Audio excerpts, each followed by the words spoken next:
ایک شخص کا کارنامہ، وہ یہودی فتنہ گر، وہ روح مصدق کا بروز، ہر قبا ہونے کو ہے اس کے جنوں سے تار تار۔ اسی طرح وہ عبداللہ ابن سبا یہودی فتنہ گر۔ آج اہل تشیع میں سے بعض حضرات کہتے ہیں کہ یہ عبداللہ ابن سبا یہ تو افسانوی شخصیت، اس کی حقیقت کوئی تھی ہی نہیں، حالانکہ ان کی اپنی کتاب میں رجال کشی کے اندر اس کا ذکر موجود ہے، اور یہ بھی موجود ہے کہ حضرت علی رضی اللہ تعالیٰ عنہ نے اپنے عہد خلافت میں اسے زندہ جلوایا ہے۔ اس کی وجہ کیا تھی؟ یہ آیا مدینے کے اندر اسلام کا لبادہ اوڑھ کر اس نے چند عقیدوں کی اشاعت شروع کی۔ سب سے پہلے حضرت علی تو خدا ہیں، گاڈ انکارنیٹ، اوتار کا تصور، جیسے ہندوؤں میں ہے رام چندر جی خدا کا اوتار، اور عیسائیت میں بھی پہلے گاڈ انکارنیٹ کا تصور تھا کہ حضرت مسیح خدا کا اوتار ہے، انکارنیشن آف گاڈ۔ تو اس نے کہا کہ حضرت علی تو خدا کا اوتار ہے، خدا ہے۔ نمبر دو، اس نے کہا کہ ہر نبی کا ایک وصی ہوتا ہے جس کے حق میں وہ وصیت کرتا ہے، تو حضور صلی اللہ علیہ وسلم کے وصی حضرت علی ہیں، لہذا خلیفہ تو اول روز سے حضرت علی ہیں، حضرت ابو بکر، حضرت عمر، حضرت عثمان یہ تو غاصب ہیں، اور حضرت عثمان کی خلافت تھی اس وقت تو خاص طور پر۔ پھر اس نے جو قبائلی عصبیت تھی اسے بھڑکایا۔ پرانی جو عصبیت چل رہی تھی قریش کے اندر، وہ دو گھرانے ایک دوسرے کے مد مقابل تھے۔ دیکھیے، ایک ہوتا ہے قبیلہ، ایک ہوتا ہے گھرانہ۔ ہمارے پنجاب میں ایک قبیلہ ہے وٹو قبیلہ، اس کے گھرانے بہت سے، مانے کے، لالے کے، سجے کے، شامت کے، یعنی کوئی لالا تھا ان میں سے بڑا، ان کے بیٹے ہو گئے لالے کے، ان کی اولاد، خاندان یہ کہلاتے ہیں۔ قبیلہ ایک، یہ وٹو قبیلہ۔ تو قبیلہ تھا قریش، اس میں گھرانے بہت تھے، بنو ہاشم، بنو امیہ، بنو تیم، بنو عدی، یہ بہت سے گھرانے تھے۔ تو چوٹی کے دو گھرانے جو تھے وہ بنو ہاشم اور بنو امیہ، ان کے درمیان چپقلش تھی، مقابلہ، مسابقت، اور یہ مسابقت فی الخیر بھی ہوتی تھی۔ اگر انہوں نے غریبوں کو کھانے کھلائے ہیں تو ہم ان سے بڑھ کر کھلائیں گے، اگر وہ حاجیوں کی خدمت کرتے ہیں تو ہم ان سے بڑھ کر کریں گے۔ تو ان کے اندر یہ مسابقت الخیر بھی تھی، لیکن چپقلش تھی کہ کوئی ہم سے آگے نہ نکل جائے، وہ سمجھتا تھا وہ آگے نہ نکل جائے۔ اس شخص نے اس پرانی عصبیت کو تازہ کیا کہ حضور تو بنو ہاشم میں سے تھے، لہذا خلافت حق ہے بنو ہاشم کا، یہ غاصب ہیں۔ اس سے پہلے دو خلفاء جو تھے وہ نہ بنو ہاشم سے تھے نہ بنو امیہ سے تھے۔ حضرت ابو بکر بنو تیم میں سے تھے، چھوٹا قبیلہ تھا۔ حضرت عمر بنی عدی میں سے تھے، وہ بھی چھوٹا قبیلہ تھا۔ یہ حضرت عثمان پہلے خلیفہ جو بنو امیہ میں سے تھے، جن کی پرانی چپقلش بنو ہاشم سے تھی۔ اب اس کو موقع مل گیا کہ پرانی قبائلی عصبیت کو بھڑکائے۔ یہ ہے اصل میں اس فتنے کا پس منظر عبداللہ ابن سبا نے جو آ کر پھیلایا ہے، اور اس کی تفصیل میں اس وقت میں نہیں جا سکتا، کیسے یہ فتنہ پروان چڑھا، کیا انہوں نے اسٹریٹجی اختیار کی، کہ یہ کیا کرتے تھے، گروہ بنا کر بھیجتے تھے لوگوں کو، کوفے میں جاؤ تو وہاں پر دمشق کے گورنر کے خلاف اور مصر کے گورنر کے خلاف الزامات لگاؤ، اس نے یہ کیا، وہ غبن کر گیا، وہ یہ کر گیا، وہ خیانت کر رہا ہے، وہ رشتہ داروں کو پال رہا ہے، اور عثمان کے خلاف بھی تقریریں کرو رضی اللہ تعالیٰ عنہ۔ دمشق میں جاؤ تو کوفے کے گورنر کے خلاف، کیونکہ دمشق کے گورنر کے خلاف بات کرو گے تو لوگوں کو معلوم ہوگا کہ یہ جھوٹ بول رہے ہیں، لیکن یہ کہ وہاں تو تم بات کرو کوفے کے گورنر کے خلاف اور مصر کے گورنر کے خلاف اور حضرت عثمان کے خلاف۔ مصر میں جاؤ تو بات کرو کوفے کے اور شام کے گورنر کے خلاف اور حضرت عثمان کے خلاف۔ یہ انہوں نے ایسا اٹھایا، اور اس زمانے میں آپ کو معلوم ہے ذرائع رسل و رسائل تھے نہیں، نہ اس فتنے کی پتہ چل سکا جب تک کہ وہ فتنہ جو ہے پوری طرح برگ و بار لا کر تراور درخت نہیں بن گیا۔ اس کے نتیجے میں حضرت عثمان رضی اللہ تعالیٰ عنہ شہید ہوئے، اور خلیفہ پھر حضرت علی رضی اللہ تعالیٰ عنہ کو انہی سوائیوں نے، جنہوں نے گھیراؤ کیا تھا، جنہوں نے حضرت عثمان کو شہید کیا ہے، یہی حضرت علی رضی اللہ تعالیٰ عنہ کے ارد گرد ہوئے۔ اور حضرت علی رضی اللہ تعالیٰ عنہ بھی نہیں چاہتے تھے خلافت کی بیعت لینا، لیکن آخر کیا کرتے؟ کیا وہ امت کو بغیر خلیفہ کے چھوڑ دیتے؟ حضرت زبیر سے کہا گیا، انہوں نے نہیں مانا، رد کر دی بات۔ حضرت طلحہ سے کہا گیا، انہوں نے نہیں مانا۔ حضرت علی سے کہا گیا، اب عشرہ مبشرہ میں سے یہی تو تھے نا، لہذا انہوں نے تسلیم کر لیا، خلافت ہو گئی۔ لیکن اس کے بعد جو خانہ جنگی ہوئی ہے، اس خانہ جنگی کے نتیجے میں نوٹ کر لیجئے کہ کہ 1,00,000 کے قریب مسلمان ایک دوسرے کی تلواروں اور نیزوں اور برچھیوں اور تیروں سے ختم ہو گئے، ہلاک ہو گئے۔ یہ ہماری تاریخ کا تاریک ترین باب ہے۔ 5 سال، 4.5 سال حضرت علی کی خلافت کے اور 6 مہینے حضرت حسن کی خلافت کے رضی اللہ تعالی عنہ۔ اس سے کیا ہوا کہ ایک طرف تو اسلام کی جو توسیع ہو رہی تھی، تھمتا نہ تھا کسی سے سیل رواں ہمارا، وہ سیلاب رک گیا، انٹرنل سیبوٹاج ہو گئی نا، اب تو اندر ہی آپس ہی میں اگر دست و گریبان ہو گئے تو باہر اب کیا توسیع کرتے ہیں، وہ توسیع کا عمل رک گیا۔ اور یوں سمجھیے کہ جیسے ٹرک اگر کبھی چل رہا ہو، بھرا ہوا ہو، لوڈڈ، اور وہ چڑھائی چڑھ رہا ہو، تو اگر کہیں موشن ٹوٹ جائے، ٹرک کو رکنا پڑے، تو ڈرائیور کے جان پر بن جاتی، اس لیے کہ اس کو دوبارہ سٹارٹ کرنا، اور جبکہ وہ چڑھائی پر ہے، انکلائن پر ہے، آسان کام نہیں ہوتا، خطرہ ہوتا ہے وہ پیچھے جو ہے وہ نہ جائے۔ اور پہاڑی علاقوں میں آپ کو معلوم ہے ذرا پیچھے چلے جانے کا مطلب جو ہے بہت خطرناک جو ہے نتیجہ نکل سکتا ہے۔ بہرحال حضرت علی رضی اللہ تعالیٰ عنہ نے اپنے خلافت میں ایک کام یہ کیا، اب اس کی کیا مصلحتیں تھیں یہ تو انہی کے علم میں ہوگا، ہم قیاس کر سکتے ہیں اور میں اس میں نہیں جانا چاہتا۔ ابھی تک خلافت کا مرکز تھا مدینہ منورہ، حضرت ابوبکر، حضرت عمر، حضرت عثمان، وہیں جہاں حضور صلی اللہ علیہ وسلم رہے تھے اور جہاں پر کہ حضور مدفون تھے۔ لیکن حضرت علی نے اپنا مرکز جو ہے وہ کوفہ بنا دیا۔ اچھا، اس کی ایک ظاہری وجہ یہ سمجھ میں آتی ہے کہ اسلام کا جو پھیلاؤ ہو گیا تھا، وہ سلطنت اتنی وسیع ہو گئی تھی کہ مدینہ منورہ بہت جنوب میں اور بڑے صحرا کو عبور کر کے جانا ہوتا تھا۔ کوفہ جبکہ ایسی مقام پر تھا کہ جہاں سے مشرقی راستہ جا رہا ہے ایران کو، عراق کے اندر تو ہے وہ شہر کوفہ، اور پھر ایران اور خراسان اور ہندوستان کو راستہ جا رہا ہے، وہیں سے شمال کی طرف جا رہا ہے، شام کی طرف اور ترکی کی طرف، اور وہاں سے پھر یہ کہ مغربی افریقہ کو بھی کنٹرول کرنا، جو شمالی افریقہ کو وہ بھی آسان تھا۔ بہرحال حضرت علی نے کوفہ کو اپنا مرکز بنایا، اور نتیجہ یہ ہوا کہ سبائیوں کا بھی مرکز وہی بن گیا، چونکہ انہوں نے اپنے آپ کو گردا گرد رکھا حضرت علی کے رضی اللہ تعالیٰ عنہ۔ اب ظاہر بات ہے کسی پرٹیکولر پرسن کے خلاف تو کوئی مقدمہ موجود تھا نہیں، بلکہ جب جنگ جمل ہو رہی تھی، ابھی جنگ نہیں ہوئی تھی، حضرت عائشہ، حضرت طلحہ، حضرت زبیر وہ لے کر آئے تھے لشکر اس مطالبے کے لیے کہ حضرت عثمان کے قاتلوں کو سزا دی جائے، قصاص لیا جائے۔ حضرت علی رضی اللہ تعالیٰ عنہ سے گفت و شنید ہو رہی تھی، حضرت علی جو ہے اس پر آمادہ ہو گئے کہ ٹھیک ہے، میں جو بھی قاتلین عثمان ہیں ان کو گرفتار کر کے سزا دوں گا۔ عین اسی وقت کوفے کی مسجد کے اندر جو ہے 10,000 کا مجمع کھڑا ہو گیا، ہم سب قاتل عثمان ہیں، لو ہم سے بدلہ کہاں سے لوگے۔ اور انہوں نے کیا کیا، جاتے ہی جنگ چھیڑ دی، اور جب چھڑ جائے تو یا مرو یا مارو، اس کے علاوہ تو کوئی چارہ کار ہوتا ہی نہیں۔ ایک رات میں 10,000 مسلمان شہید ہوئے، جن میں 2 عشرہ مبشرہ میں سے حضرت زبیر اور حضرت طلحہ رضی اللہ تعالیٰ عنہ۔ تو یہ صورت تھی، سبائیوں نے گھیراؤ کیا حضرت علی کا رضی اللہ تعالیٰ۔ حضرت معاویہ دعوے دار نہیں تھے خلافت کے، قطعاً نہیں، ان کا صرف ایک دعویٰ تھا، اور وہ یہ تھا کہ عثمان کے قاتلوں کو گرفتار کرو، یا خود سزا دو یا ہمارے حوالے کرو، ہم اس سے قصاص لیں گے۔ اس لیے کہ قبیلہ بنو امیہ کا تھا، اور حضرت امیر معاویہ بنو امیہ میں سے، تو ایک خاندانی طور پر جو ہے ہم قصاص لیں گے ان سے جنہوں نے قتل کیا ہے حضرت عثمان کو۔ لیکن یہاں ظاہر بات ہے کہ حضرت علی رضی اللہ تعالیٰ عنہ کی طرف سے مطالبہ یہ ہوتا تھا، تم پہلے میری بیعت کرو، میرے ہاتھ مضبوط کرو تاکہ میں ان کے خلاف کوئی اقدام کر سکوں۔ لیکن انہیں یہ اندازہ تھا کہ اگر میں نے بیعت کی تو ظاہر بات ہے کہ حضرت علی تک پہنچنے سے پہلے مجھے گردن اڑا دیں گے یہ لوگ، اس لیے کہ سبائی جو ہے وہ آپ کو گھیرے ہوئے۔ بہرحال ایک عجیب الجھاؤ، ایک ڈائلیما تھا جس کی وجہ سے یہ جنگ چلتی رہی، اور حضرت علی رضی اللہ تعالیٰ عنہ کو انہی کے شیعان علی ہی کے اندر سے وہ جماعت علیحدہ ہوئی تھی جس کو ہم خوارج کے نام سے جانتے ہیں، اور ایک خارجی ابن ملجم ہی نے حضرت علی کو شہید کیا رضی اللہ تعالیٰ عنہ۔ پھر حضرت حسن رضی اللہ تعالیٰ عنہ، اب دیکھیے کس قدر صحیح بات تھی جو حضرت علی رضی اللہ تعالیٰ عنہ نے فرمائی جب ان سے کہا گیا کہ کیا ہم آپ کے بیٹے حسن کے ہاتھ پر بیعت کر لیں رضی اللہ تعالیٰ عنہ۔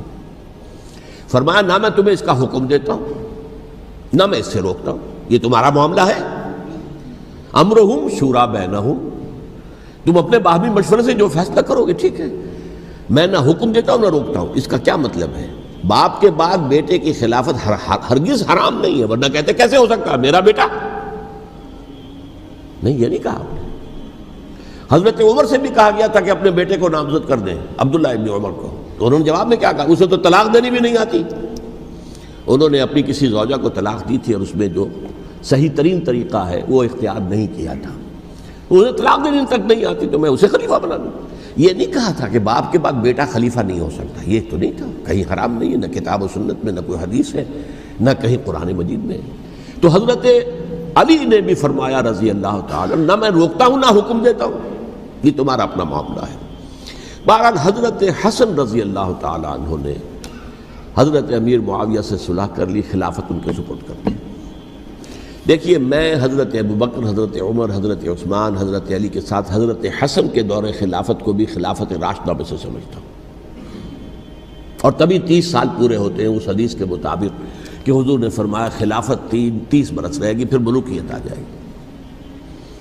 تو حضرت حسن کا بہت بڑا کارنامہ یہ ہے کہ اس خانہ جنگی کا دروازہ بند کر دیا، اور یہ پیشن گوئی تھی حضور کی صلی اللہ علیہ وسلم حضرت حسن کو، جب بچے تھے حضور کے انتقال سے پہلے، میرا یہ بیٹا مسلمانوں کے 2 گروہوں میں صلح کرائے گا، یہ حضور کی پیشن گوئی تھی، اور وہ پیشن گوئی حضرت حسن کے علم میں بھی ہوگی یقیناً۔ بہرحال انہوں نے صلح کی حضرت امیر معاویہ کے ساتھ رضی اللہ تعالی عنہ، خلافت ان کے حوالے کر دی، اور کچھ شرائط تھیں طے ہو گئی، اللہ خیر صلی اللہ۔ حضور کی تو یہ پیشن گوئی جو ہے صحیح ثابت ہوئی کہ میرا یہ بیٹا مسلمانوں کے 2 بڑے گروہوں کے درمیان صلح کرا دے گا، اور سبائیوں نے انہیں تانے دیے، یا عار المومنین، اے مومنوں کے لیے موجب عار، موجب شرم، تم نے بزدلی دکھائی ہے، تم نے امیر معاویہ کو خلیفہ تسلیم کر لیا، تم نے بزدلی دکھائی، معاذ اللہ ثم معاذ اللہ ثم معاذ اللہ۔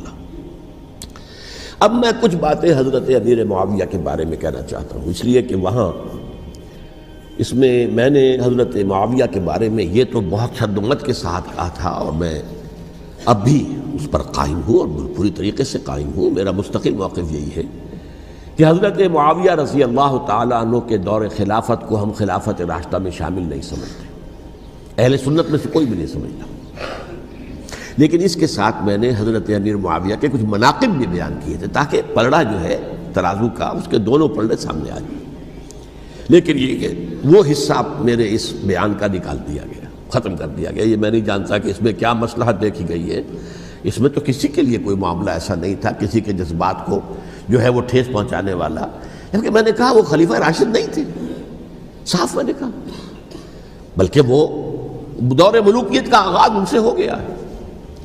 بلکہ جب ایک صاحب نے یہ کہا کہ کربلا کے بعد سے دور ملوکیت آ رہی تھی، تو میں نے کہا نہیں جناب، دور ملوکیت تو 20 سال پہلے پوری ہو چکی تھی، شروع ہو چکی تھی۔ حضرت امیر معاویہ کے بھی 20 سال جو ہے وہ دور ملوکیت میں شمار ہوتے ہیں۔ انہیں کسری العرب بھی کہا گیا، عرب کے کسریٰ، جو شہنشاہ ایران کا خطاب تھا، حضرت معاویہ رضی اللہ تعالیٰ عنہ کو کسری العرب کہا گیا، عرب کا کسریٰ یہ۔ لیکن دوسری طرف یہ ہے کہ وہ صحابی رسول ہیں رضی اللہ تعالیٰ، حضور کے برادر نسبتی بھی ہیں، حضور کے سالے ہیں، ان کی ہمشیرہ ام حبیبہ حضور کی زوجہ محترمہ ہیں، ام المومنین ہیں، ام حبیبہ رضی اللہ تعالیٰ عنہ۔ پھر کس قدر معتمد علیہ تھے حضور کے کہ کاتبان وحی میں شامل تھے، وحی کی کتابت کرنے والے چند لوگ تھے جنہیں کہ حضور کہتے تھے کہ اب یہ آیت لکھ لو، ان میں سے ایک امیر معاویہ بھی رضی اللہ تعالیٰ۔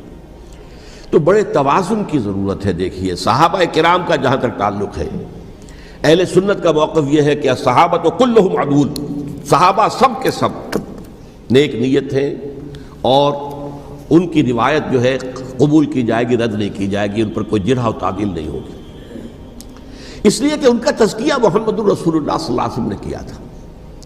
لہٰذا یہ تو ہو سکتا ہے کہ کسی صحابی سے کوئی خطا ہو جائے، لیکن وہ خطا اجتہادی ہوگی، نیت کی خطا نہیں ہوگی، نیت کی غلطی نہیں ہوگی۔ اگر کسی صحابی کی نیت پر حملہ کیا جائے تو یہ اصل میں طعن ہے، حملہ ہے حضور پر کہ وہ تربیت دے ہی نہیں سکے اپنے ساتھیوں کو، معاذ اللہ ثم معاذ اللہ ثم معاذ اللہ، وہ تزکیہ کر ہی نہیں سکے۔ 3 جگہ جو قرآن میں آیا ہے یتلو علیہم آیاتہ ویزکیہم، تو کیا تزکیہ کیا؟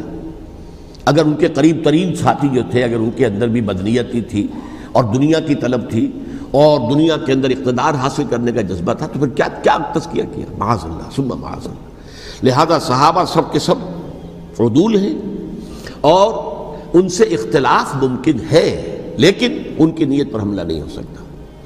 تو حضرت امیر معاویہ کی شخصیت ایک چیز ہے، آپ کا دور خلافت دوسری چیز ہے۔ شخصیت کے اعتبار سے صحابی رسول ہیں، برادر نسبتی ہیں حضور کے صلی اللہ علیہ وسلم، اور پھر یہ کہ اس قدر معتمد علیہ ہے صحابہ میں سے کہ وہ کاتبان وحی، یہ عام آدمی کے کرنے کا کام نہیں تھا جو وحی کی کتابت کرے، اللہ کے کلام کی۔ البتہ یہ ہے کہ جیسا کہ میں نے عرض کیا، ان کا دور خلافت راشدہ نہیں ہے، وہ ملوکیت کا دور ہے۔ یہ میں نے جیسا کہ عرض کیا، میں نے ایک صاحب نے جب یہ کہا کہ ملوکیت شروع ہو رہی تھی، میں نے کہا شروع نہیں ہو رہی تھی، ملوکیت تو 20 سال پہلے شروع ہو چکی تھی۔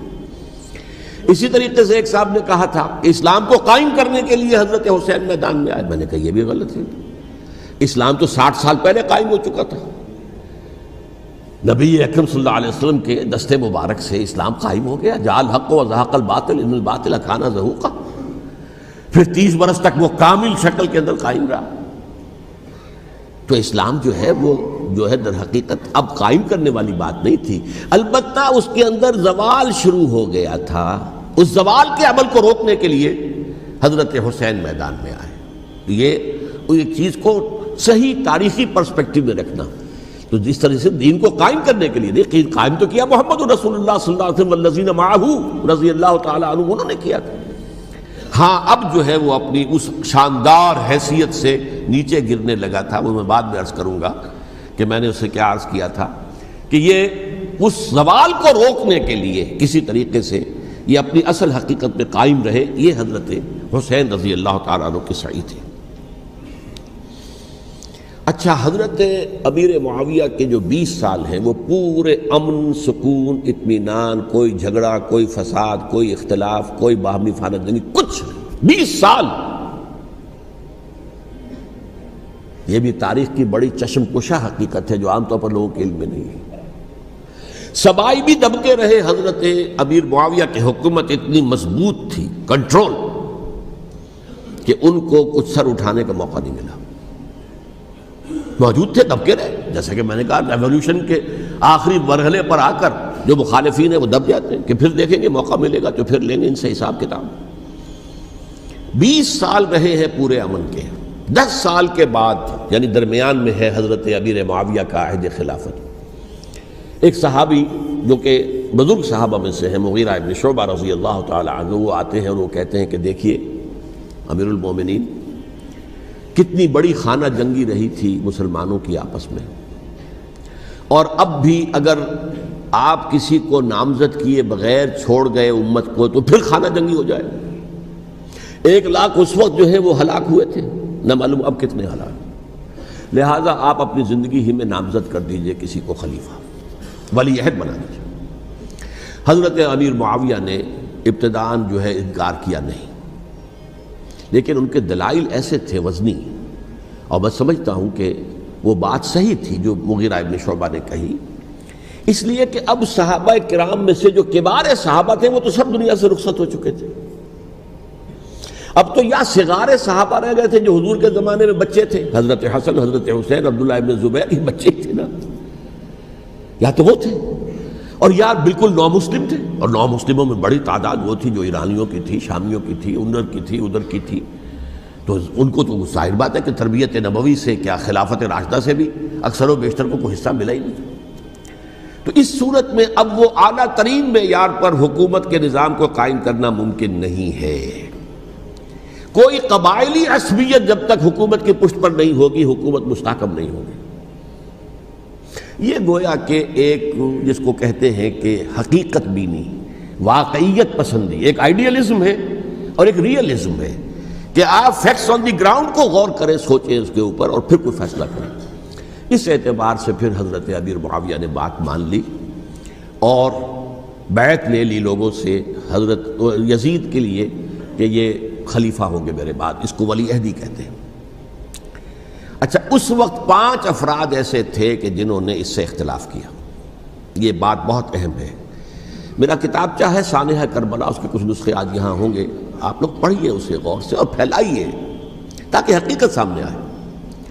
5 افراد کون تھے جو ہونے چاہیے؟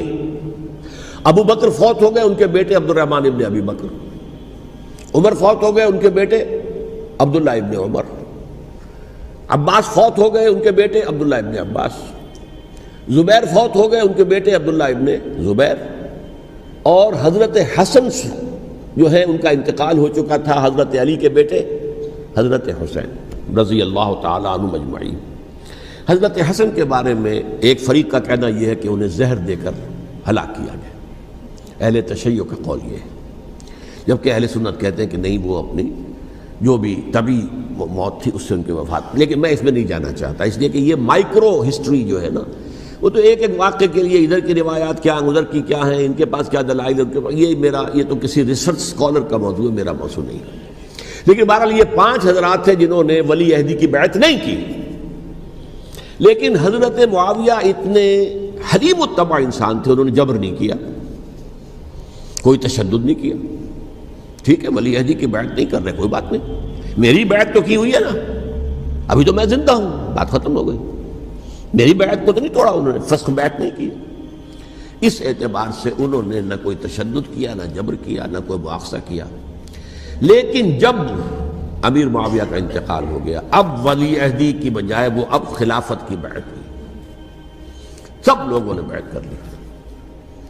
ان 5 میں سے ایک فوت ہو چکے تھے، حضرت عبد الرحمن ابن ابی بکر فوت ہو چکے رضی اللہ تعالی، 4 تھے، ان 4 میں ایک اختلاف ہوا۔ 2 کی رائے یہ تھی، عبداللہ ابن عمر، عبداللہ ابن عباس، کہ اگرچہ یہ کام غلط ہوا ہے، اسلام کی روح کے منافی ہوا ہے، یہ بادشاہت کی بنیاد پڑ رہی ہے، لیکن یہ بات ایسی نہیں ہے کہ اس کی بنا پر ہم خانہ جنگی شروع کروا دیں، امت کے اندر خون خرابہ کروائیں، فساد کروائیں، لہذا انہوں نے بیعت کر لی۔ اب کوئی اگر یہ کہے معاذ اللہ کہ وہ بک گئے تھے یزید کے ہاتھ میں، معاذ اللہ ثم معاذ اللہ، وہی بات آپ اختلاف کر سکتے ہیں کہ انہیں نہیں کرنی چاہیے تھی، یہ کوئی رائے رکھے، مجھے اختلاف نہیں، لیکن ان کی نیت پر حملہ کریں گے تو حملہ محمد الرسول اللہ پر ہوگا صلی اللہ علیہ وسلم۔ عبداللہ ابن عمر کون ہے؟ کتنی حدیثیں ان سے جو ہے وہ منقول ہیں۔ عبداللہ ابن عباس کون ہے؟ جنہیں حضور نے جو ہے جن کے لیے دعا کی تھی، اے اللہ فقہہ فی الدین وعلمہ التاویل، اے اللہ اس نوجوان کو دین کا فہم عطا کر اور قرآن کی تعویل اور تفسیر کا علم عطا کر، حبر الامہ کہلاتے ہیں۔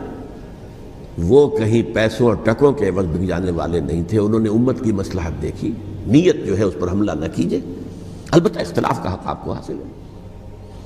2 حضرات جو ہے ڈٹے رہے کہ نہیں، ہمیں کم وٹ میں ریزسٹ کرنا ہے۔ عبداللہ ابن زبیر عمر کے اعتبار سے وہ بڑے ہیں، مسلمانوں میں سب سے پہلے ولادت مدینے میں جا کر جو ہوئی ہے وہ عبداللہ ابن زبیر کی ہوئی ہے۔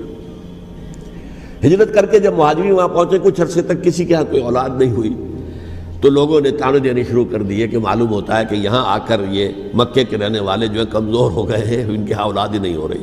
پھر عبداللہ ابن زبیر کی ولادت ہوئی ہے، یہ حضرت ابو بکر کے نواسے ہیں، حضور کی زوجہ محترمہ حضرت عائشہ کی بہن، حضرت دیکھیے ابھی نام نکل گیا ہے جی، حضرت اسماء رضی اللہ تعالی عنہا عنہما، یہ ان کے صاحبزادے ہیں، حضرت زبیر کے بیٹے۔ ان کا فیصلہ ہوا کہ ہمیں رجسٹ کرنا ہے کم وقت میں، ایٹ اینی کاسٹ۔ حضرت حسین ابن علی رضی اللہ تعالی عنہما کا بھی فیصلہ ہوا کہ ہمیں رجسٹ کرنا ہے کم وقت میں۔ البتہ ان میں بھی ایک اختلاف ہو گیا، یعنی یہ 2 تو جڑے رہے، ان 2 میں اختلاف ہو گیا۔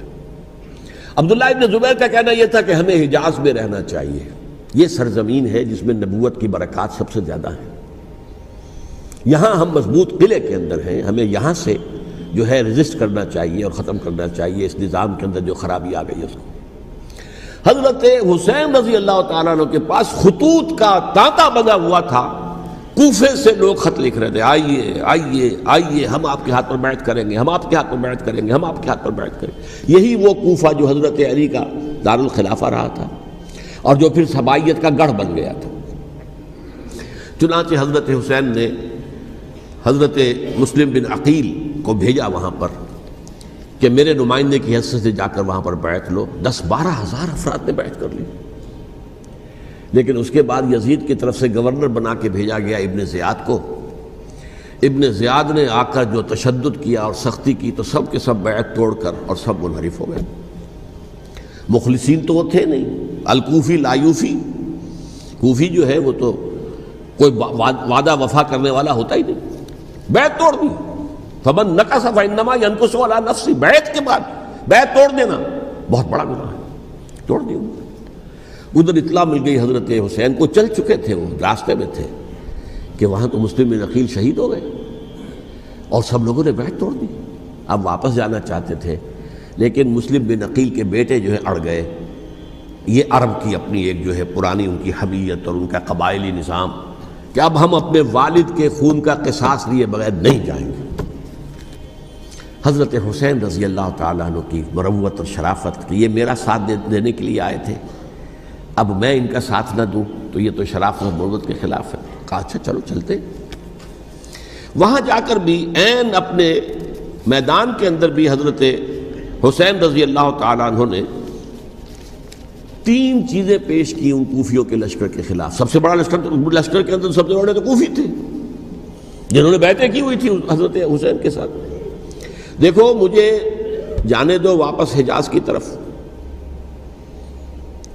یا مجھے سرحدوں پر بھیج دو تاکہ میں کافروں کے ساتھ جنگ کرتے ہوئے اپنی جان دے دوں، یا مجھے یزید کے پاس جانے دو، میں اپنا معاملہ اس سے طے کر لوں. لیکن کوفیوں کو یہ گوارا نہیں تھا. اگر یہ یزید کے پاس پہنچ گئے تو ہمارا کچا چٹھا بیان کر دیں گے کہ مجھے تو ان لوگوں نے برگلا کر بلایا تھا. اس لیے کہ دیکھیے حضرت امیر معاویہ کے 20 سالوں کے دوران میں بتا چکا ہوں ان کی حکومت اتنی مستحکم تھی کہ اس کے خلاف کوئی فتنہ اٹھانا ممکن نہیں تھا. اب چونکہ ایک چینج اوور ہوا تھا، اور چینج اوور میں آپ کو معلوم ہوتا ہے کہ ایک جس کو کہتے ہیں every thing is in the melting پاٹ، ابھی تو یہ درمیان کے اندر معاملہ ہے، تو انہیں موقع ملا، سر اٹھایا حضرت حسین رضی اللہ تعالیٰ عنہ کو. جو خطوط لکھے جس کے کہ تھیلے کے تھیلے اور بوریوں کی بوریاں بھری ہوئی حضرت حسین کے ساتھ تھی، وہ کہا کہ آئیے ہم آپ سے بیعت کریں گے. انہوں نے نہیں مانا. اور اصل میں حضرت حسین کے قاتل وہ کوفی ہیں، وہ بزدل، وہ منافق جنہوں نے بیعت کر کے بیعت توڑی. اور اب وہ آ گئے کہ اگر یہ حسین رضی اللہ تعالیٰ عنہ بچ کر کہیں یزید کے پاس پہنچ گئے تو پھر ہمارا کچا چٹھا جو ہے وہ سامنے آ جائے گا اور ہماری پھر شامت آ جائے گی. لہذا انہوں نے قتل کیا حضرت حسین کو رضی اللہ تعالیٰ. ایک بات جو علامہ ڈاکٹر قلب صادق نے فرمائی، اور میرے علم میں یہ بات پہلے نہیں تھی، وہ یہ کہ حضرت حسین کے قتل کا فتویٰ ایک بہت بڑے مفتی نے دیا تھا. یہ بات بھی ذرا سمجھ لیجیے. حضرت حسین رضی اللہ تعالیٰ عنہ کے قتل کا فتویٰ ایک بہت بڑے مفتی نے دیا تھا. کیوں دیا تھا؟ اس لیے کہ حضور کی احادیث موجود ہیں کہ جب ایک شخص کی ایک خلیفہ کی بیعت ہو جائے تو دوسرا اگر کھڑا ہو تو اسے قتل کر دو. کھلی حدیث. اسی لیے ایک بہت بڑے مفسر بھی ہیں، فقیہ بھی ہیں، قاضی ابن العربی رحمۃ اللہ علیہ.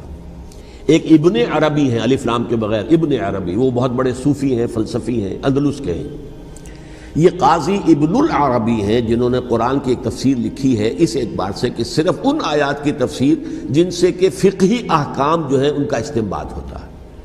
یہ 2 تفسیریں اس طور سے لکھی گئی ہیں قرآن مجید کی. احکام القرآن ان کا نام ہے دونوں کا، جن میں سے ایک جو ہے قاضی ابن العربی کی ہے. ان کا ایک جملہ نقل ہوتا ہے، قتل الحسین بسیف جدہ، حسین قتل ہو گئے اپنے ہی نانا کی تلوار سے.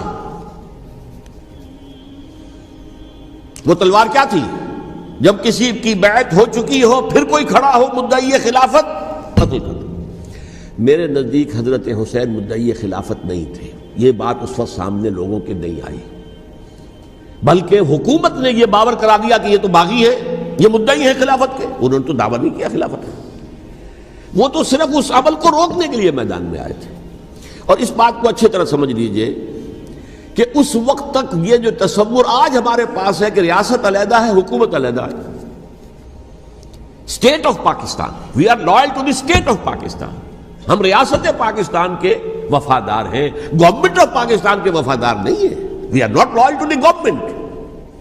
گورنمنٹ تو کبھی بے نظیر کی تھی، ہم اس کے خلاف تحریک چلا رہے تھے، یا کبھی کسی اور کی تھی اس کے خلاف تحریک چل رہی ہے، یا کبھی ضیاء الحق کی تھی اس کے خلاف تحریک چل رہی ہے۔ گورنمنٹ کو بدلنا تو عوام کا حق ہے، آج، اس وقت نہیں تھا۔ اس وقت ریاست اور حکومت کا کوئی فرق نہیں تھا، لہذا جو حکومت سے اختلاف کرے گویا کہ باغی ہے۔ یہ ہے اصل میں وہ پیچیدہ مسئلہ کہ کیوں کسی مفتی نے فتویٰ دے دیا، اس لیے کہ اس وقت تک ریاست اور حکومت کا فرق واضح نہیں تھا دنیا پر۔ یہ تو ابھی کوئی 100-150 سال کی بات ہے کہ آج ہمارا جو پولیٹیکل سائنس کا ایولیوشن ہوا ہے وہ اس اسٹیج تک پہنچ گیا ہے کہ اسٹیٹ علیحدہ ہے، حکومت علیحدہ ہے۔ حکومت تو اسٹیٹ کے 3 آرگنز میں سے ایک آرگن ہے، ایڈمنسٹریشن حکومت کی ہے، جوڈیشری ہے اور لیجسلیچر ہے، 3 آرگنز ہیں بڑے بڑے، ان میں سے ایک ہے۔ تو حکومت کو بدلنا تو عوام کا حق ہے، چاہے وہ ووٹ کے ذریعے بدلیں، چاہے ایجیٹیشن، اگر پرامن ایجیٹیشن ہے اس سے حکومت کو بدلنے کا حق حاصل ہے دستوری طور پر ہر اعتبار سے۔ اس وقت یہ نہیں تھا، لہذا صورتحال یہ بن گئی کہ حکومت وقت نے باور کرا دیا مسلمانوں کو، ورنہ سوچئے نواسۂ رسول کو قتل کرنا کوئی آسان کام تھا؟ آخر سب کلمہ گو تھے کہ نہیں تھے؟ کلمہ گو تو تھے نا، اور حضور سے عقیدت اور محبت میں کمی، لیکن یہ کہ فتویٰ اگر ایک بہت بڑے مفتی کا، جو کہ حضرت علامہ ڈاکٹر قلب صادق صاحب نے فرمایا، مجھے اس مفتی کا نام بھی معلوم نہیں، کہ ایک مفتی ہی کا فتویٰ تھا وہ، جس کے بنا پر اب ان لوگوں نے حضرت حسین کو قتل کیا، اور یہی وجہ ہے کہ انہوں نے پھر خیموں کو بھی آگ لگا دی۔ وائی حالانکہ دیکھیے اگر دشمنی کا انتقام ہوتا تو حضرت علی بن حسین جو بیمار تھے، جو بعد میں زین العابدین رحمت اللہ علیہ کے نام سے پھر یہ اہل تشیع کے چوتھے امام معصوم ہیں، حضرت علی، حضرت حسن، حضرت حسین، اور پھر حضرت علی بن حسین زین العابدین رحمت اللہ علیہ، کیا ان کو بھی قتل کرتے تھے؟ حضرت حسین کی نسل ہی ختم ہو جاتی، لیکن نہیں کیا۔ آگ کیوں لگائی؟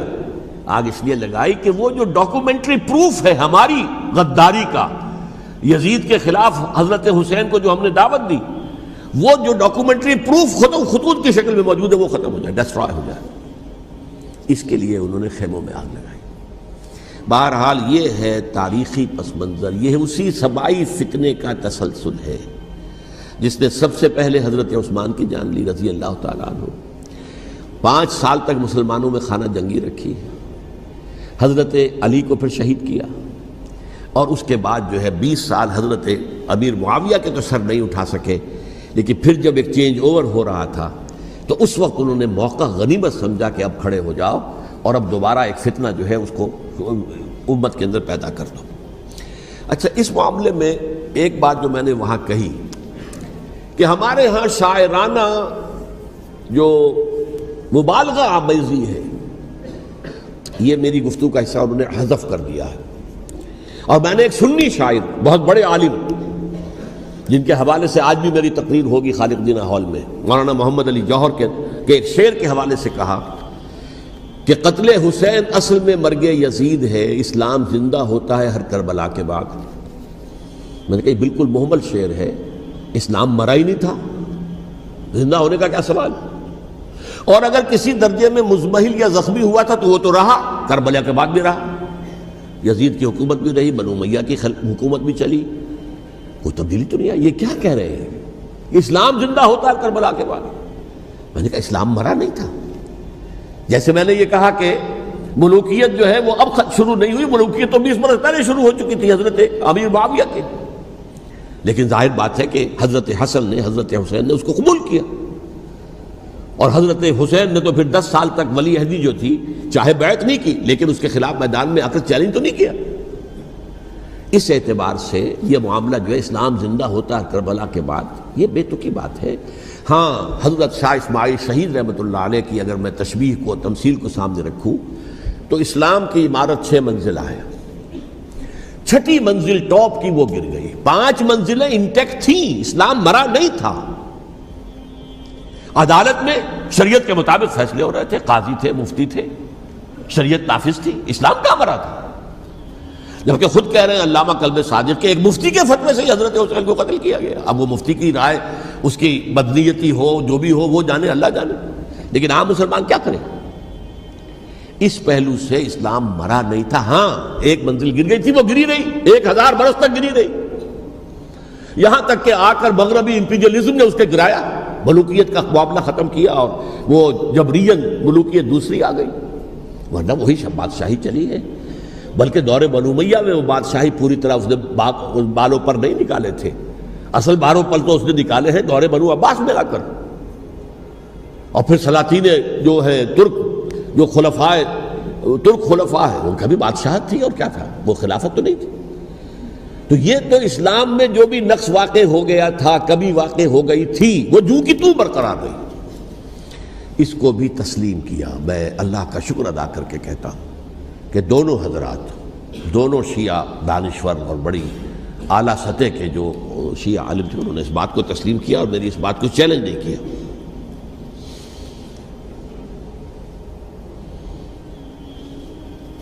اصل میں تیسری بات میں نے یہ کہی کہ دیکھیے حضرت حسین رضی اللہ تعالی عنہ کی اس شہادت کے بعد، اس کے بعد واقعہ حرہ بھی ہوا، جو واقعہ کربلا سے بھی بعض اعتبارات سے زیادہ بھیانک اور زیادہ گھناؤنا واقعہ بنو امیہ کی تاریخ ہے، جس کو لوگ جانتے ہی نہیں. مدینہ کے کچھ لوگوں نے بغاوت کی اور انہوں نے اس کے خلاف فوج بھیجی، اور فوج کو جب مدینہ فتح کر لیا، 3 دن کے لیے حلال کر دیا، جو چاہو کرو، یہاں جسے چاہو مارو، جسے چاہو لوٹو، جس کا گھر چاہو برباد کرو، جس عورت کو چاہو ریپ کرو. اور یہ مدینہ النبی کے اندر ہوا. تو کاٹ کھانے والی ملوکیت کے اندر بہت سے واقعات ہوئے. عبداللہ ابن زبیر کھڑے ہوئے، انہوں نے حکومت قائم کی تھی، لیکن یہ کہ وہ تو 6 سال کے لیے کامیاب بھی رہے، ایک حکومت قائم کی، بنو امیہ کے ہاتھ پر بیعت نہیں کی، بالآخر ان کی حکومت بھی ختم ہو گئی. پھر حضرت زید کھڑے ہوئے، انہوں نے بغاوت کی، وہ بھی ناکام رہ گئے. پھر بنو عباس میں کھڑے ہوئے حضرت نفس زکیہ، حضرت حسن رضی اللہ تعالیٰ عنہ کے اولاد میں سے، وہ بھی ناکام ہو گئے، شہید ہو گئے. پھر یہ سمجھ لیا گیا کہ اب یہ جہاں تک چھٹی منزل ہے وہ تو دوبارہ تعمیر نہیں ہو سکتی. یہ تو جس کی لاٹھی اس کی بھینس، جس کے پاس طاقت ہوگی اس کی حکومت ہوگی، جس کا قبیلہ زیادہ قوی ہوگا، جس قبیلے میں زیادہ عصبیت ہوگی، مضبوط ہوگا، متحد ہوگا، طاقتور ہوگا، اسی کی حکومت ہوگی. البتہ اس کے نیچے لوگوں کے اخلاق کی اصلاح کرو. صوفیاء کرام نے وہ کام اپنے ذمے لیا، اور بالکل وہی کام ہے کہ جو ائمہ اہل بیت کرتے رہے. حضرت حسن کی اولاد میں پھر حضرت علی بن حسین رضی اللہ تعالی، حضرت حسین کی اولاد میں پھر امام محمد باقر، امام محمد جعفر صادق، اور اس کے بعد بھی 5 اور. کسی نے بغاوت نہیں کی. جیسے علماء کرام کام کر رہے تھے اور جیسے صوفیاء کرام کام کر رہے تھے، ایسے ہی وہ مسلمانوں کی علمی تربیت، روحانی تربیت و تزکیہ کر رہے تھے. کسی نے حکومت کو چیلنج نہیں کیا. نوٹ کر لیجیے اس بات کو. حضرت علی نے بھی چیلنج نہیں کیا تھا، حضرت حسن نے چیلنج نہیں کیا، خود صلح کر لی. تو ائمہ اہل بیت جو 12 یہ گنتے ہیں، جن میں سے آخری جو ہے حضرت مہدی کو تو ابھی ظاہر ہونا ہے، ان کے عقیدے کے مطابق وہ روح پوش ہیں، وہ ظاہر ہوں گے. لیکن 11 حضرات کے بارے میں یہ کہ حضرت حسین کے سوا کسی نے بھی چیلنج نہیں کیا وقت کے نظام میں. اور حضرت حسین نے بھی اس مغالطے پر کیا کہ کوفی ساتھ دیں گے، اور یہ موقع ہے کہ یہ جو چھٹی منزل اسلام کی گر گئی ہے اسے دوبارہ تعمیر کر دیا جائے. انہوں نے خلافت کا دعویٰ نہیں کیا تھا، یہ انہیں عوام کو مغالطے میں مبتلا کیا گیا کہ یہ خلافت کا مدعی ہو کر سامنے آیا. جیسا کہ میں نے آپ سے کہا تھا، امیر معاویہ نے حضرت علی کے عہد خلافت میں کبھی خلافت کا دعویٰ نہیں کیا. مدعی خلافت نہیں تھے وہ تو یہ کہتے تھے کہ قاتلان حسین جو ہے، قاتلان عثمان کو سزا دو، قصاص دو، بس. اسی طرح حضرت حسین نے بھی، اب دیکھیے اس ضمن میں اس میں کوئی شک نہیں ہے، حضرت حسین رضی اللہ تعالی عنہ کی جو شہادت ہوئی ہے، ان کے ساتھیوں کی، اعزاء و اقارب کی، تاریخ انسانی میں یہ عزم، ہمت، شجاعت، مثابرت، صبر، استقلال، استقامت، اس کی بہت روشن مثال ہے، بہت روشن مثال ہے، بہت روشن مثال ہے. لیکن اس سے تاریخ کی رفتار پر کوئی اثر نہیں پڑا. وہ جو ملوکیت آ گئی تھی وہ اور گہری سے گہری ہوتی چلی گئی. واقعہ کربلا کے بعد تو واقعہ ہررا ہوا میں نے گنوا دیا آپ کو، اس سے زیادہ تو میرے خیال میں کہ اور ہمارے لیے لائق شرم جو ہے کوئی واقعہ ہے ہی نہیں اس پہلو سے۔ لیکن حضرت حسین کا ایک، اب ان کو یہ کہ میں مطلب یہ کہ اگر میں ان کے ہاتھ پر بیعت کر لیتا ہوں جو کہ اس وقت سامنے موجود تھے کہ یزید کی بیعت تمہارے ہاتھ پر کرتا ہوں، تو گویا کہ اپنے آپ کو سرنڈر کر دیتے۔ وہی خطرہ جو امیر معاویہ کو تھا کہ مجھے وہ تو پہنچنے بھی نہیں دیں گے علی تک رضی اللہ تعالیٰ عنہ، اور مجھے پہلے ہی شہید کر دیں گے، یہی خطرہ حسین کو تھا رضی اللہ تعالیٰ عنہ کہ مجھے یزید تک پہنچنے نہیں دیں گے، پہلے ہی قتل کر دیں گے۔ اور ویسے بھی یہ ایک شرافت، مروت اور حمیت اور غیرت اور عزت نفس کا تقاضا بھی تھا کہ بھائی معاملہ ہے یزید کا، میرا مجھے وہاں جانے دو، اللہ اللہ خرسنا، یو کین اسکورٹ می، میرے دائیں بائیں چلو تاکہ میں کہیں اور بھاگ نہ جاؤں تمہارے خیال میں، مجھے وہاں پہنچا دو، میں وہاں پہ جا کے اس سے معاملہ کر لوں۔ لیکن انہوں نے قتل کیا، اصل قاتلان کوفی، وہی سبائی۔ البتہ یہ ہے کہ اس واقعے کی جو یادگار ہے اس میں کوئی شک نہیں ہے کہ اس نے مسلمانوں میں سے ایک گروہ کے دل میں قربانی اور شہادت کا جذبہ بہت پیدا کیا، اس میں کوئی شک نہیں۔ اور جس طریقے سے کہ عاشورہ محرم میں یاد منائی جاتی ہے، جس طریقے سے اس نے اہل تشیع کے اندر قربانی کا جذبہ بے انتہا پیدا کر دیا، اگرچہ وہ جذبہ بروئے کار نہیں آتا، اس لیے کہ ان کے ہاں یہ عقیدہ ہے، یہ طے ہے کہ جب تک حضرت مہدی ظاہر نہیں ہوں گے ہم کسی کے خلاف بغاوت نہیں کریں گے۔ یہ پوری تاریخ میں ان کا معاملہ رہا، تمام جو ہے ائمہ اہل بیت کا معاملہ رہا، جب تک مہدی نہیں آتے keep sitting and keep waiting, wait and see, that's all. یہ تو خمینی صاحب نے کیا ہے، آیت اللہ خمینی صاحب نے، کہ انہوں نے یہ ایران کے شیعوں کو باور کرایا کہ بھائی جب آئیں گے حضرت مہدی آ جائیں گے، لیکن ہم اب ہاتھ پر ہاتھ رکھ کر بیٹھے رہیں، باطل کو چیلنج بھی نہ کریں، ہمیں کچھ تو کرنا چاہیے، وہ ہاتھ پاؤں ہلانے چاہیے، اور کچھ نہیں تو مہدی کا راستہ جو ہے صاف کرنا چاہیے، تمہید کرنی چاہیے، ان کے راستہ ہموار کیا جائے۔ تو یہ ان کی بڑی عظمت ہے آیت اللہ خمینی صاحب کی کہ اہل تشیع ایران کے جو ہے ان سے انہوں نے یہ بات منوا لی کہ ہم بالکل انرٹ نہیں بیٹھے رہیں گے، بلکہ اب انہیں نائب امام قرار دے کر اور ولایت فقیہ کے فلسفے کے حوالے سے، یہ دو چیزیں ان کی جو ہیں بنیادی فلسفے کی ہیں، وہ اس وقت میرا موضوع نہیں ہے، انہوں نے عوام کو ایسا کھڑا کیا ہے کہ 20,000 سے لے کر 30,000 کے درمیان انسانوں نے جانیں دے دی، عورتوں کے جلوس نکلے، شیرخوار بچہ گود میں ہے عورت کے اور گولی کھا رہی ہے اور مر رہی ہے، گر رہی ہے۔ آپ سوچئے زندگی کتنی عزیز ہوتی ہے، اور شیرخوار بچے کے لیے ماں کی جو زندگی ہے، اس ماں کو اپنی زندگی کتنی عزیز تر ہوگی کہ اپنے لیے نہیں تو اس بچے کے لیے مجھے جینا ہے، لیکن نہیں، گولیاں کھائیں اور گری۔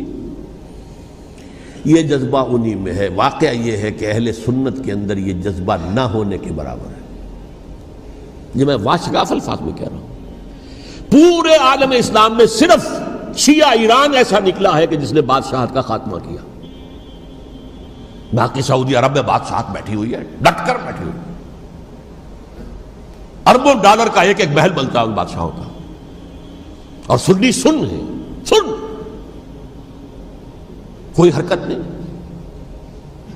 وہ تو اب جو حرکت ہو رہی ہے وہ اینٹی امریکن حرکت ہے جو ہو رہی ہے، وہ در حقیقت وہ مسئلہ بالکل دوسرا ہے جو اس وقت ہو رہا ہے، لیکن یہ کہ عالم اسلام میں کوئی تحریک ایسے نہیں اٹھی۔ یہ اہل تشیع میں ہے جو بالکل استثنائی بات ہے کہ انہوں نے جو ہے ایک ایسا بادشاہ جس کو کہا جاتا تھا کہ اس کا جو اسلحہ خانہ ہے وہ ایشیا میں سب سے بڑا اسلحہ خانہ ہے، جو 2500 سالہ پرانی جو ایک عظمت تھی ایران کی، اس کو دوبارہ تازہ اور زندہ کرنا چاہتا تھا۔ 2500 سالہ برسی اس نے منائی تھی، اس کے لیے ایک شہر آباد کیا تھا کہ خسرو یا سائرس یا ذوالقرنین قرآن مجید کی اصطلاح میں اس کی یادگار بنائی تھی، اور وہ سوچ رہا تھا کہ وہی عظمت دوبارہ ایران کی ہوگی جو کہ خسرو کے زمانے میں تھی، جس کا قرآن مجید میں سورہ کہف کے اندر ذکر ہے، مشرقی فتوحات، مغربی فتوحات، شمالی فتوحات۔ تو وہ بادشاہ ہے، اس کو بھاگنا پڑا وہاں قربانی کی وجہ سے۔ تو یہ جو ہے واقعہ کربلا نے، اس میں کوئی شک نہیں ہے کہ ایک ایسی مشعل روشن کی ہے جس کو کہ ہر شخص کو دیکھنا چاہیے۔ یہ بھی انسان، جیسے کہ اقبال نے ایک شعر کہا تھا غالب کے لیے، فکر انسان پر تیری ہستی سے یہ روشن ہوا ہے، پرے مرغ تخیل کی رسائی تا کو جا، تو فکر انسان پر حضرت حسین کی قربانی سے یہ واضح ہوا ہے کہ انسان کس حد تک جا سکتا ہے قربانی دینے کے لیے اپنے کسی مقصد کے لیے۔ مقصد ان کا جو تھا، میں نے اسی لیے آیت پڑھی تھی، معاذ اللہ ثم معاذ اللہ۔ میں ایک آخری بات جو کہہ رہا ہوں وہ نوٹ کر لیجئے، ایک خاص انتہائی نقطۂ نظر کے عام کیے جانے کی وجہ سے سنیوں میں بھی ایک انتہائی رد عمل پیدا ہوا ہے، ایکسٹریم رائٹسٹ سنیز۔ اگر ایک طرف سے حملہ کیا گیا ہے حضرت عثمان کی نیت پر، ان کو خیانت کا الزام لگایا گیا، ان پر اقربا پروری کا الزام لگایا گیا، حضرت ابو موسیٰ شریف پر خیانت اور غداری کا الزام لگایا گیا، یہ ساری چیزیں اگر صحابہ کرام کے اوپر ہوئی ہیں، امیر معاویہ پر، امیر اور عمرو بن العاص پر، تو جواب میں کچھ لوگ کھڑے ہو گئے، حضرت علی وہ اقتدار کے طالب تھے، معاذ اللہ ثم معاذ اللہ ثم معاذ اللہ۔ یہ اہل سنت کا موقف نہیں ہے۔ حضرت حسین اقتدار کے طالب تھے، ہرگز نہیں، ہرگز نہیں، ہرگز نہیں۔ وہی اصول جو میں نے بتایا تھا سب کے لیے لاگو رہے گا، وہ امیر معاویہ کے لیے ہے تو حضرت علی کے لیے بھی ہے، حضرت حسین کے لیے بھی ہے۔ یہ نیک نیت ہے، آپ ان کی کسی رائے سے اختلاف کر سکتے ہیں لیکن ان کی نیت پر حملہ نہیں کریں گے۔ نیت پر حملہ کریں گے آپ کا ایمان بالرسالت جو ہے وہ مجروح ہو جاتا ہے۔ یہ رسول کے ساتھ بھی ہے، رسول نے ان کا تزکیہ کیا، یتلو علیہم آیاتہ ویزکیہم، اس کا سارا عمل محمد کا کیا ہوا ہے صلی اللہ علیہ وسلم۔ تو صحابی کے معاملے میں یہ ہمارے ہاں ان کو اہل سنت جو ہیں، جو معتدل مزاج کے، اور اکثریت ان کی، یہ تو چند لوگ ہیں، ذرا قلم چلا لیتے ہیں تو ان کی بہت سی کچھ چھوٹی چھوٹی کتابیں بھی شائع ہو گئی ہیں بہت، لیکن انہیں اہل سنت نے قرار دیا ناسبی یا خارجی۔ جیسے خوارج نے کہا تھا حضرت علی بھی کافر ہیں اور حضرت امیر معاویہ بھی کافر ہیں، حضرت عمرو بن العاص بھی کافر ہیں، معاذ اللہ ثم معاذ اللہ۔ ایسے ہی کچھ لوگ حضرت حسین پر بھی الزام لگاتے ہیں کہ اقتدار کی ہوس اور طلب کے اندر انہوں نے یہ سارا سفر کیا تھا، اور بس یہ ہے کہ وہ جو بازی تھی وہ ہار گئے، اللہ اللہ خیر صلی اللہ، اس سے آگے کیا ہے معاملہ؟ نہیں، معاذ اللہ ثم معاذ اللہ۔ اسی لیے میں نے آیت آج جو پڑھی تھی ایک اور جو بہت بظاہر آپ کو معلوم ہوئی ہوگی، غیر متعلق ہے میرے آج کے عنوان سے، تلک الدار الآخرۃ نجعلھا للذین لا یریدون علوا فی الارض ولا فسادا۔ یہ سورہ قصص کے آخری آیات میں سے، دیکھو یہ آخرت کا گھر جو ہے وہ ہم خاص کر دیں گے ان لوگوں کے لیے جو اس زمین میں اپنے اقتدار کے طالب نہیں ہوتے۔ زمین میں اقتدار کے طالب ہوگے فساد ہو جائے گا، تم بھی طالب میں بھی طالب، جھگڑا ہوگا، لڑائی ہوگی، دنگا ہوگا، فساد ہوگا۔ تلک الدار الآخرۃ نجعلھا للذین لا یریدون علوا فی الارض ولا فسادا۔ جو لوگ زمین میں اپنے اقتدار کے طالب اور اس کے نتیجے میں فساد پیدا کرنے والے نہیں ہیں، ان کے لیے ہم نے آخرت کا گھر خاص کیا ہے۔ والعاقبۃ للمتقین، اور عاقبت جو ہے، انجام کار، آخرت جو ہے وہ تو متقیوں کے لیے ہے۔ اسی میں آئیں گے سب صحابہ کرام، خواہ وہ حضرت علی ہے رضی اللہ تعالیٰ عنہ، اور خواہ وہ حضرت امیر معاویہ ہیں، حضرت عثمان ہیں رضی اللہ تعالیٰ عنہما، خواہ حضرت حسن ہیں، حضرت حسین ہیں رضی اللہ تعالیٰ عنہما، خواہ عبداللہ ابن زبیر ہیں، خواہ عبداللہ ابن عباس ہیں، خواہ عبداللہ ابن عمر ہیں رضی اللہ تعالیٰ عنہم اجمعین۔ اس اصول کو سامنے رکھ کر اختلاف آپ کر سکتے ہیں کسی سے بھی، لیکن کسی کی نیت پر حملہ کریں گے تو اصل میں آپ کا ایمان بالرسالت مجروح ہو جائے گا۔ علی کو نبی اکرم صلی اللہ علیہ وسلم نے اپنا نائب بنا کر چھوڑا تھا جب غزوہ تبوک میں جا رہے تھے مدینے میں۔ حضرت علی نے کہا بھی کہ مجھے آپ عورتوں کے ساتھ بٹھا کے جا رہے ہیں۔ فرمایا تمہارا مقام میرے ساتھ وہی ہے جو موسیٰ کے ساتھ ہارون کا تھا۔ ہارون کو چھوڑ کر گئے تھے نا یہودیوں کے پاس جب گئے تھے تورات لینے کے لیے، تو تمہارا وہی مقام ہے میرے ساتھ۔ تو یہ حضرت علی ہے رضی اللہ، ان کے بارے میں میرا، ان کی کیا عظمت میری نگاہ میں۔ تو یہ 3 کتابچے ہیں، مجھے نہیں معلوم تیسرا یہاں ہے یا نہیں ہے، بہرحال آپ لوگوں کو ریکمینڈ کر رہا ہوں کہ ان کا مطالعہ کریں۔ اب یہ کہ آخری بات یہ کہ اصل ہمارے کرنے کا کام کیا ہے۔ دیکھیے کیوں نہیں کیا کسی نے بھی خروج کا معاملہ، وہ میں واضح کر چکا ہوں، بغاوت نہیں کی۔ کیوں؟ ایک تو ریاست اور حکومت میں فرق نہیں تھا، ذرا کھڑا ہو اور وہ باغی قرار پائیں گے، واجب القتل ہو جائیں گے، فتوے کی زد میں آ جائیں گے، یہ معاملہ تھا۔ اور دوسرے یہ کہ عمارت پوری گری نہیں تھی، ایک منزل گری تھی نا۔ آج ہم کہاں کھڑے ہیں؟ پوری عمارت گری ہوئی ہے، نہ شرعی عدالتیں ہیں، نہ شرعی فیصلے ہیں، نہ احکام الہی نافذ ہے، نہ حدود اور قصاص کے معاملات، کچھ بھی نہیں۔ ہمارا فرض کیا ہے؟ حضرت حسین کی مدح کرتے رہیے، تعریف کرتے رہیے، صحابہ کرام کی مدح کرتے رہیے، مدح صحابہ، اس کے لیے مجلسیں قائم ہو رہی۔ بھائی کر کیا رہے ہو؟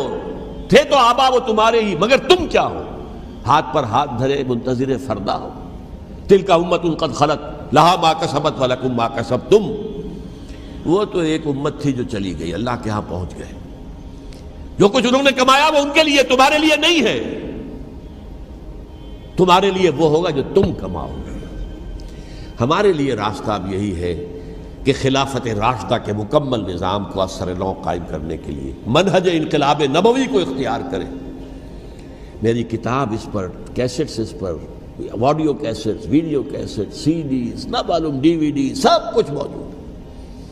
سیرت النبی پر تو میں عرض کر چکا ہوں، فلسفہ سیرت النبی سمجھنا ہے تو میری کتاب پڑھیے، ورنہ سیرت النبی آپ پڑھ لیں گے، واقعات معلوم ہو جائیں گے، فلسفہ سیرت سامنے نہیں آئے، اس کا آپ مطالعہ کریں گے میری کتاب سے۔ اور دوسرے یہ کہ یہ خلافت قائم کرنے کے لیے جو جد و جہد ہم کر رہے ہیں، تحریک خلافت پاکستان جس کا میں داعی ہوں ادنیٰ سا، وہ تنظیم نہیں ہے، میں اس کا امیر نہیں، وہ ایک تحریک ہے۔